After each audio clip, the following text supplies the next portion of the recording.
بقعد كتير مع نفسي، بسأل نفسي ليه فعلا أنا بعمل الحاجات دهيت. ساعات مش بوصل إجابة للسؤال بتاعي، يعني مثلا ليه بقعد مع الناس دي وعارف إنهم بيدمروني أو مثلا ليهم تأثير سلبي عليا. لما باجي أسأل نفسي فعلا ما بلاقيش إجابة للحاجة دي، معرفش ليه مثلا أنا مدمن على قعدة على التليفون، ليه أقعد كتير على السوشيال ميديا وأنا عارف إنها مدمراني نفسيا وذهنيا وجسديا وكل حاجة، ودي بتعطلني اني احقق اهدافي.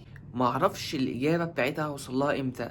بحاول اسعى ان اوصل للاجابة وابطل من العادات اللي بتدمرني او بتقلل طموحي، بس المشكلة كل ما تيجي تحاول تسعى تبطلها في حياتك ما بتعرفش.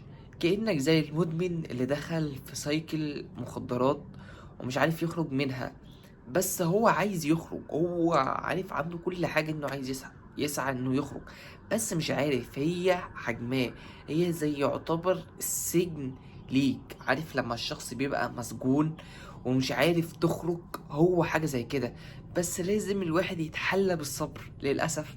والمشكلة الواحد مش عارف، اللي هو أنا حاسس الوقت بيجري منه، مش عارف ينجز الحاجات اللي هو المفروض ينجزها.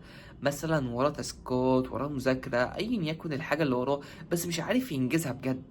فانت لما بتيجي تقعد مع نفسك تسأل نفسك طب ليه انا بدمر نفسي بالحاجة دي؟ انت عارف الاجابات وعارف كل حاجة، بس مش عارف ازاي تخرج من السجن اللي انت دخلت فيه.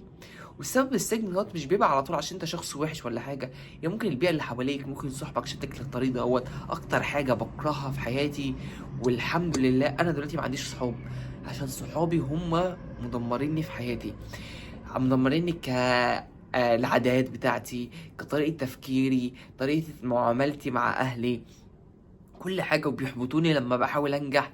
فانا مش اضطريت، انا شايفها هو الحل الامثل، انك بجد تنعزل عن الناس. انا انعزلت عنهم، عندي ممكن اتنين تلاتة اربعة والكلام ده، بس مش هم الصحاب اللي هم انا.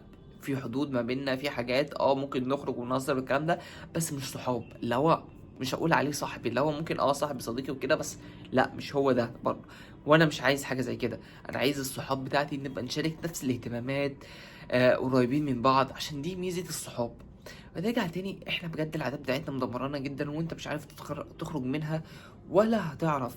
فاهم؟ اللي انت مهما سعيت انك بتحاول تخرج من العاده بتاعتك، ايا يكن بقى ادمان اباحيه او ادمان سوشيال ميديا او ان يكن مخدر اصلا هو موجود عندك، بس انت مش عارف تخرج، انت في السجن.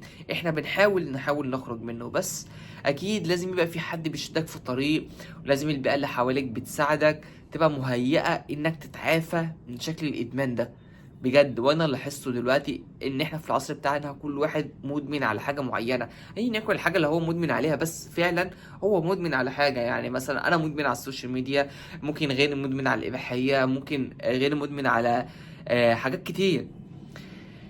فانت لازم تخرج من السجن، احنا لازم نخرج من السجن بتاعنا ونشوف حل. انا بكلمك من اخ لاخ وصديق لصديق، علشان انا مش لاقي حد ممكن اتكلم معاه لحاجه زي كده هو يشاركني الاهتمامات بتاعته.